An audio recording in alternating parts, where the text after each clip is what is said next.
আৰক্ষীক আমি বেয়া নাপাওঁ, কিন্তু আৰক্ষীৰ মাজত থকা এই ধৰণৰ প্ৰকৃতিৰ মানুহ, যাৰ মাজত এই ধৰণৰ প্ৰবৃত্তি এটা আছে যে ৰাজপথত আত্মসন্মান নথকা মানুহৰ দৰে, আত্মসন্মান থকা এগৰাকী মানুহক যদি ডেলিভাৰী বয়ে হওক, ডেলিভাৰী বয় কাৰণে তেওঁক আজি ঠেলি দিয়া হ'ল। ৰাজনীতিক এজন হ'লেও ঠেলিব নোৱাৰিলেহেঁতেন, ডাঙৰ অফিচাৰ এজন হ'লেতো ঠেলিব নোৱাৰিলেহেঁতেন, সমাজৰ তথাকথিত ডাঙৰ মানুহ হ'লে তাকতো ঠেলা মাৰি মৃত্যুৰ ভাবুকি দিব পৰা নগ'লহেঁতেন। এইকাৰণে পৰা গ'ল কাৰণ ই ডেলিভাৰী বয় হৈ আছে।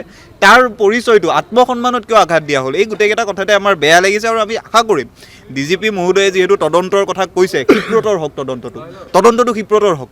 এই ল'ৰাজনে ন্যায় নোপোৱালৈকে এই গোটেই কথাখিনি অব্যাহত থাকিব, কাৰণ ল'ৰাজনৰ আত্মসন্মানত আঘাত দিয়া হৈছে।